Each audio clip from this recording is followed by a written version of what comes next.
بسم اللہ الرحمن الرحیم۔ ابتدا ہے رب کائنات کے بابرکت نام سے جو ساری کائنات کا خالق و مالک ہے۔ ہم اللہ تعالیٰ کا شکر ادا کرتے ہیں کہ اس نے ہمیں اپنے گناہوں سے توبہ کرنے کے لیے، اپنی آخرت کو سنوارنے کے لیے اور اس کی دی گئی بے پناہ نعمتوں کا شکر ادا کرنے کے لیے ایک اور دن عطا کیا۔ حضرت نوح علیہ السلام اللہ تعالیٰ کے پیغمبر تھے۔ آپ نے تقریباً 900 سال تک لوگوں کو اللہ کی طرف بلایا، مگر آپ کی قوم کا جواب یہ تھا کہ آپ بھی ہماری طرح عام آدمی ہیں۔ اگر اللہ کسی کو رسول بھیجتا تو وہ فرشتہ ہوتا، اور اس میں سے صرف 80 لوگوں نے ان کا دین قبول کیا۔ اس لیے حضرت نوح علیہ السلام نے ان کے عذاب کی بد دعا فرمائی، جس کے نتیجے میں ان پر سیلاب کا عذاب نازل ہوا۔ اللہ تعالیٰ نے آپ کی قوم پر عذاب بھیجا اور آپ کو ایک کشتی بنانے اور اس میں اہل ایمان کو اور ہر چرند پرند کے ایک جوڑے کو رکھنے کو کہا۔ تب طوفان کی شکل میں عذاب آیا اور سب لوگ سوائے ان کے جو کہ حضرت نوح کی بنائی ہوئی کشتی میں سوار تھے ہلاک ہو گئے۔ کشتی نوح، ایک عذاب جو ایک طوفان کی صورت میں حضرت نوح علیہ السلام کی قوم پر آیا، جس میں حضرت نوح علیہ السلام نے ایک کشتی بنوا کر صالح انسانوں اور جانوروں کو سوار کیا۔ اس طوفان میں زمین مسلسل پانی اگلتی رہی اور آسمان مسلسل بارش برساتا رہا۔ روایات اور سائنسی شواہد کی روح سے یہ طوفان بنیادی طور پر عراق کے علاقے ما بین النہرین میسوپوٹیمیا میں آیا تھا۔ اس کا ذکر تورات، انجیل اور قرآن تینوں میں آتا ہے۔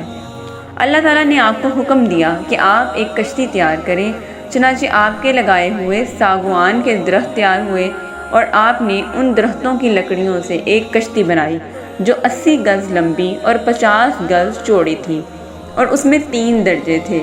نچلے طبقے میں درندے، پرندے اور حشرات الارض وغیرہ، اور درمیانی طبقے میں چوپائے وغیرہ جانوروں کے لیے، اور بالائی طبقے میں خود اور مومنین کے لیے جگہ بنائی۔ اس طرح یہ شاندار کشتی آپ نے بنائی جو آپ کی اور مومنوں کی محنت اور کاریگری کا ثمر تھی، جنہوں نے بے پناہ محنت کر کے یہ کشتی بنائی۔ جب آپ کشتی بنانے میں مصروف تھے تو آپ کی قوم آپ کا مذاق اڑاتی، طرح طرح کا تمسخر اور استہزاء کرتے اور قسم قسم کے طعنے بازیاں اور بدزبانیاں کرتے رہتے۔ آپ ان کے جواب میں یہی فرماتے تھے کہ آج تم ہم سے مذاق کرتے ہو، لیکن مت گھبراؤ، جب خدا کا عذاب بصورت طوفان آ جائے گا تو ہم تمہارا مذاق اڑائیں گے۔ جب طوفان آ گیا تو آپ نے کشتی میں درندوں، چرندوں اور پرندوں اور قسم قسم کے حشرات الارض کا ایک ایک جوڑا نر و مادہ سوار کرا دیا، اور خود آپ اور آپ کے تینوں فرزند یعنی حام، سام اور یافس اور ان تینوں کی بیویاں اور آپ کی مومنہ بیوی اور 72 مومنین مرد و عورت، کل 80 انسان کشتی میں سوار ہو گئے، اور آپ کی ایک بیوی بالا جو کافرہ تھی اور آپ کا ایک لڑکا جس کا نام کنعان تھا، یہ دونوں کشتی میں سوار نہیں ہوئے اور طوفان میں غرق ہو گئے۔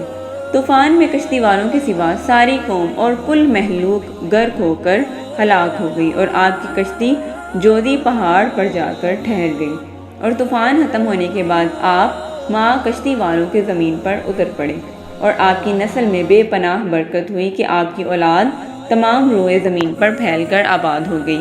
اس لیے انہیں آدم ثانی یعنی زمین پر موجود انسانوں کا دوسرا باپ آدم بھی کہا جاتا ہے۔ حضرت امام سجاد علیہ السلام فرماتے ہیں کہ جب حضرت نوح علیہ السلام کشتی بنا رہے تھے تو ایک مومنہ بوڑھی خاتون روز اللہ کے نبی کے پاس اپنی گٹھری لے کر آتی اور کہتی، اے اللہ کے نبی، کب کشتی روانہ ہوگی؟ حضرت نوح علیہ السلام فرماتے، ابھی دیر ہے۔ وہ عورت شام تک بیٹھی رہتی اور پھر اٹھ کر چلی جاتی اور اگلے دن پھر آ جاتی۔ ایک دن حضرت نوح علیہ السلام نے فرمایا کہ اے عورت، جب جانا ہوا تو تمہیں بتا دیا جائے گا۔ یہ عورت واپس چلی گئی اور انتظار کرنے لگی کہ کب نوح علیہ السلام بلائیں گے۔ اس دوران عذاب آ گیا اور کشتی روانہ ہو گئی، لیکن حضرت نوح علیہ السلام نے اس عورت کو نہ بلایا۔ نوٹ: ظاہری طور پر نوح علیہ السلام کو اس کو بلانا بھلا دیا گیا۔ طوفان نے پوری دنیا میں ہر طرف تباہی مچا دی، اور جو بھی اس کشتی میں موجود تھا بس وہی زندہ رہا۔ جب طوفان تھم گیا تو ایک دن حضرت نوح علیہ السلام کے دل میں محبت اٹھی کہ شہر کو دیکھوں جہاں سے چلا تھا۔ وہاں آئے اور قریب جا کر دیکھا تو ایک جھونپڑی میں دیا جل رہا تھا۔ حضرت نوح علیہ السلام یہ دیکھ کر چونک گئے کہ روئے زمین پر کوئی ایسا گھر بھی ہے کہ اتنے عظیم طوفان کے بعد بھی جس میں چراغ جل رہا ہو۔ انہوں نے وہاں تکبیر بلند کی تو وہ عورت سامان لے کر آ گئی اور کہنے لگی، یا نبی اللہ، کیا کشتی تیار ہے؟ چلیں۔ حضرت نوح علیہ السلام نے حیرت سے اس کو دیکھا اور فرمایا، رکو بڑھیا، کیا تمہیں کچھ بھی پتہ نہیں چلا؟ وہ کہنے لگی، یا نبی اللہ، کیا نہیں پتہ چلا؟ فرمایا، اتنا بڑا سیلاب آیا، بارش آئی، تمہیں کچھ بھی پتہ نہیں چلا؟ بڑھیا کہنے لگی، یا نبی اللہ، بس ایک دن بادل گرجے تھے اور کچھ ہلکی سی پھوہار پڑی تھی۔ حضرت نوح علیہ السلام حیران ہو کر آسمان کی طرف دیکھنے لگے اور کہا، میرے اللہ، یہ کیا ماجرا ہے؟ اللہ تعالیٰ نے حضرت نوح علیہ السلام پر وحی بھیجی کہ اے میرے پیارے نبی، اس عورت کے دل میں چونکہ تمہاری محبت تھی اور تم نے اسے پابند کر دیا تھا، اور چونکہ تمہارا اس سے وعدہ تھا کہ نجات کی کشتی میں اسے لے جاؤ گے، تب جب کہ تم نے اپنا وعدہ پورا نہیں کیا، لیکن اے نوح علیہ السلام، میں تو تمہارے وعدے کا ذمہ دار تھا، اس لیے میں نے اس بڑھیا تک عذاب پہنچنے ہی نہیں دیا۔